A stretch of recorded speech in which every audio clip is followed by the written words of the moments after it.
जैसा मैम ने बताया कि मैंने कैसे शुरुआत की या स्कूल में थोड़ा सा दिमाग में था, तो हाँ, स्कूल में थोड़ा सा कहीं सोचा था, कहीं शायद पढ़ लिया होगा, कहीं सुन लिया होगा कि नहीं आईएएस ऑफिसर नाम की कोई चीज़ होती है।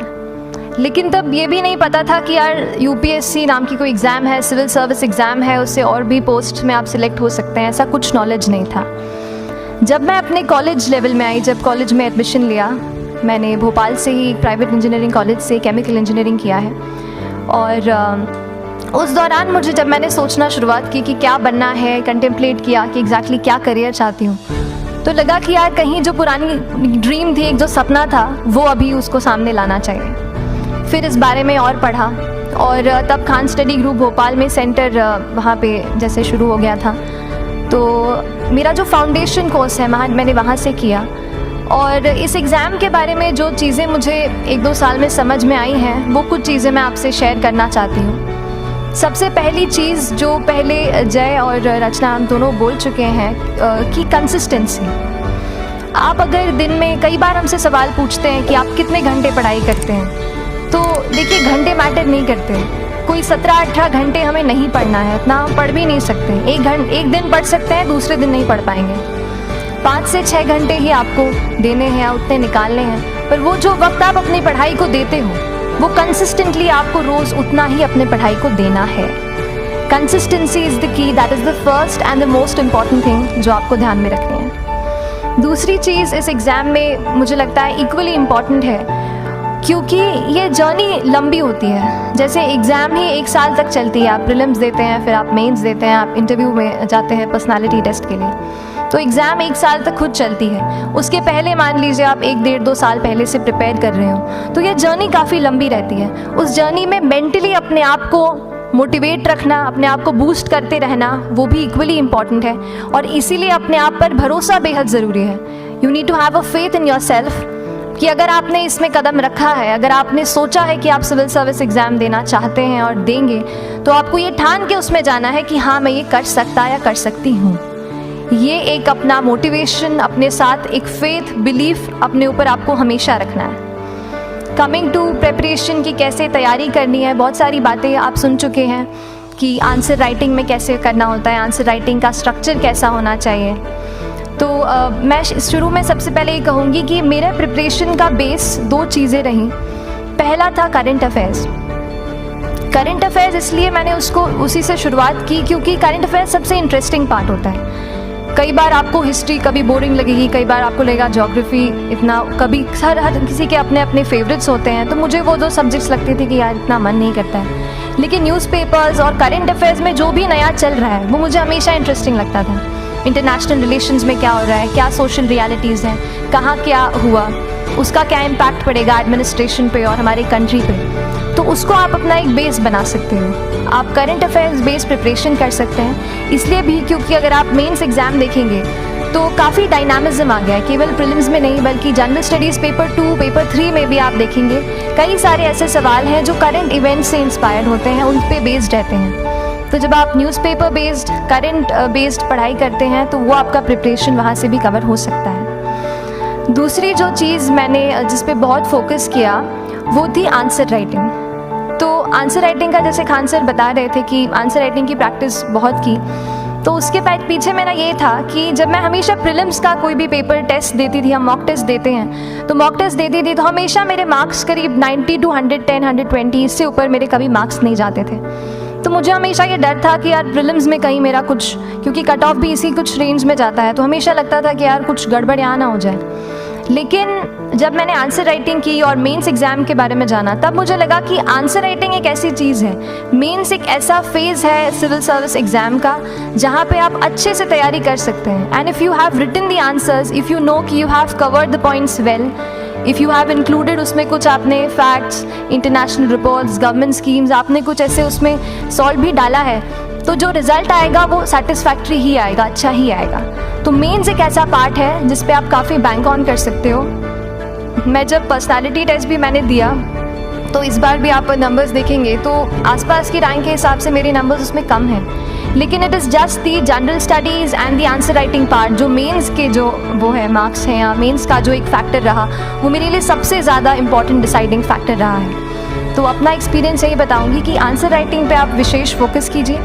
जैसा स्ट्रक्चर आपको बता ही चुके हैं कि इंट्रोडक्शन में कैसे आपको शॉर्ट रखना है, बॉडी एंड देन कंक्लूजन, उसमें छोटी चीज़ जैसे मैं अभी मेंशन कर रही थी, आप एक इंश्योर कीजिए कि देखिए जो भी एग्जामिनर आपकी कॉपी चेक कर रहे हैं वो दिन में 10, 15, 20 कॉपीज़ चेक कर रहे हैं, तो उन सब से आपको अलग कैसे आप अपनी कॉपी दिखा सकते हो, ये चीज़ आपका प्रेजेंटेशन और आप जिस तरीके से आंसर लिखते हो कंटेंट को, वो मैटर करेगा। आप इंश्योर कर सकते हैं कि आपके आंसर में कुछ फैक्ट्स, गवर्नमेंट की स्कीम्स, कुछ कमिटीज़ बैठती हैं, जैसे एक प्रिवेसी पे justice BN Shri Krishna committee की रिपोर्ट आई है, तो आप मान लीजिए आपको कोई प्रिवेसी पे सवाल आ गया तो आपने उन कमेटी का नाम कोट कर दिया। ऐसे बहुत सारी कमिटीज़ होती हैं। कुछ इंटरनेशनल रिपोर्ट्स आते हैं, वो आप उनको इनके बारे में लिख सकते हैं। इंडिया का मैप आप बना सकते हैं। मैंने सीख लिया था कि 10-15 सेकेंड्स में कैसे जल्दी से मैप बनाना है और उस पर कैसे पॉइंट कुछ करना है, कुछ लोकेट करना है। तो ये कुछ ऐसी चीज़ें हैं जो आपके आंसर्स को एनरिच करेंगी और प्रेजेंटेबल बनाएंगी। तो इस तरीके से आंसर्स पे जैसे हम क्लास करते हैं, लेकिन उसके साथ साथ आपको ये कोशिश करनी है कि 1 से 2 आंसर पर डे आपको ज़रूर लिखने ही लिखने हैं, apart from the test series that you are doing. Answer writing से 2-3 चीज़ें होती हैं, ना केवल हमारी एक लिखने का हमें समझ आता है हम क्या लिखते हैं कैसा है, पर हमारा कॉम्प्रिहेंशन भी इम्प्रूव होता है। हमें कितना समझ में आया वो भी हमें खुद समझ आता है जब हम आंसर्स लिखते हैं। और इसीलिए आंसर राइटिंग पे आप फोकस कीजिए, 1 से 2 आंसर ज़रूर लिखिए। और आंसर राइटिंग के बाद the third pillar of my preparation जो काफ़ी इंपॉर्टेंट जिसने रोल प्ले किया, that was tests and test series and mocks. देखिए हम पढ़ रहे हैं यहाँ पर, I also come to the point कि हम कैसे दिल्ली, भोपाल और इंदौर में प्रिपेयर करके बिना दिल्ली जाए हम कैसे कर सकते हैं, आई कम टू दैट पॉइंट। पर उसके पहले टेस्ट की थोड़ी बात कर लेती हूँ कि टेस्ट देना क्यों ज़रूरी है। हम ये जो एग्ज़ाम दे रहे हैं सिविल सर्विस की, एक ऑल इंडिया लेवल एग्ज़ाम है and this cut throat competition.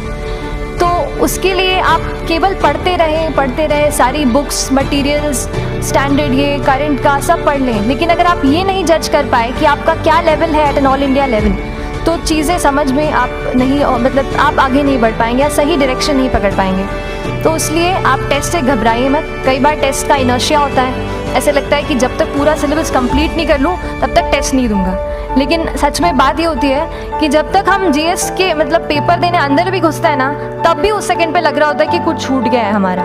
तो ये चीज़ होगी ही, इसीलिए ये मैं कभी मत सोचिए कि जब तक पूरा सिलेबस नहीं कर लूँ टेस्ट नहीं दूंगा। जैसे आपका एक थोड़ा बेस बन जाता है प्रिपरेशन का, आप टेस्ट दीजिए, चाहे वो प्रीलिम्स का MCQ का टेस्ट हो या मेंस का राइटिंग स्किल की प्रैक्टिस हो, टेस्ट पे आप फोकस कीजिए। उसके बाद टेस्ट केवल देने के लिए नहीं देना है, उसको एनालाइज भी अच्छे से करना है। When you get the answer hints, when you get the answer keys, analyse properly कि आपकी क्या गलती हुई है और उससे भी सीखने की कोशिश कीजिए कि क्या कुछ नया मुझे इस टेस्ट पेपर से, इस आंसर कॉपी से मिल सकता है। तो इस तरह से टेस्ट पे भी आप फोकस कीजिए। And I will come lastly to the point कि जब मैंने प्रिपरेशन शुरू की थी अपने कॉलेज के 2nd ईयर 3rd ईयर आते आते, तो मन में बहुत सारे फियर्स थे। मैं भी एक नॉर्मल फैमिली से हूँ, मेरे फैमिली में किसी ने आज तक सिविल सर्विस का पेपर भी नहीं लिखा था, तो मन में बहुत सारे फियर्स थे, डाउट्स थे, क्या होगा, कैसे होगा। तो हो सकता है आपके मन में भी ऐसा हो। और हम जैसे यहाँ रहते हैं, हम सोचते हैं कि दिल्ली जाना तो सबसे ज़रूरी है, उसके बिना तो ये एग्ज़ाम हो ही नहीं सकती। तो उस पर मैं एक चीज़ बताना चाहूँगी कि जैसे KSG जैसे इंस्टीट्यूट हैं, जो फैकल्टी भी हमें वही मिलती है जो दिल्ली में पढ़ा रहे हैं, तो ये एक बहुत पॉजिटिव पॉइंट है कि क्वालिटी का कोई दिक्कत नहीं आएगी। बस एक चीज़ है, आप ज्वाइन करते हैं class, that will only provide you a direction. वो आपका रास्ता दिखा सकते हैं आपको कि इस रास्ते पर आपको चलना है, लेकिन चलना उस रास्ते पे आपको खुद है। You have to work on your own. कभी ये मत सोचिए कि मैं वहाँ नहीं जा पा रहा हूँ तो नहीं हो सकता, यहाँ है, तो हम एक्सक्यूज़ेस बनाते हैं। कई बार चैलेंजेस आते हैं। तो मैंने कॉलेज के साथ प्रिपरेशन की, तो उसमें भी काफ़ी दिक्कत आती थी। कभी कभार कॉलेज की एग्ज़ाम होती थी तो इसमें मैं अपना उतना वक्त नहीं दे पाती थी। तो उस मोमेंट पे फिर प्लानिंग ने मुझे बहुत हेल्प किया कि हम किस तरीके से अपने कॉलेज के एग्ज़ाम के लिए प्लान कर लें। जैसे मैंने इंजीनियरिंग की है और मुझे पता है कि हम इंजीनियर्स 1 महीने से ज़्यादा पहले से पढ़ते नहीं हैं। पढ़ते हैं क्या? तो वो चीज़ आप ध्यान रख सकते हो, उसको अपना स्ट्रॉन्ग पॉइंट बना सकते हो। 1 से 1.5 महीना जब exam is approaching, I use to plan my entire syllabus का प्रिंट आउट निकाल के I use to make my notes, उस तरीके से उसको मैं उसको संभाल लेती थी। तो whenever you are managing those things together, focus on planning, किस तरीके से आप एक माइक्रो प्लान बनाएं, अपना डेली एक प्लान बनाएं, वीकली टारगेट सेट करें और एक ब्रॉड विजन दिमाग में रखें कि ब्रॉडली आप मंथ्स में क्या कवर करने वाले हैं। अगर आप प्लानिंग अच्छे से करते हैं तो ज़्यादातर पोर्शन आपका वहीं से कवर हो जाता है, और जब आप टारगेट्स बनाते हैं, उनको टिक करते हैं, तो एक सेंस ऑफ कंप्लीशन भी आपको मिलता है कि yes I am on the right path और मैं सही जा रहा हूँ या जा रही हूँ। तो इस तरीके से प्लानिंग पे भी इक्वली फोकस कीजिए। एंड बस यही सिंगल बिगेस्ट मैसेज मेरी तरफ से यही रहेगा कि आपने अगर ठान लिया है, अगर आप सोचते हैं कि आप एग्ज़ाम क्रैक कर सकते हैं, तो आपको रोकने वाला और कोई नहीं, आप खुद ही हो सकते हैं। तो खुद आप अपनी रुकावट कभी मत बनिए, एक्सक्यूज़ेस मत बनाइए। ऑब्स्टिकल ज़रूर आएंगे, उन्हें आपको चैलेंज करना है। Challenges are meant to be challenged.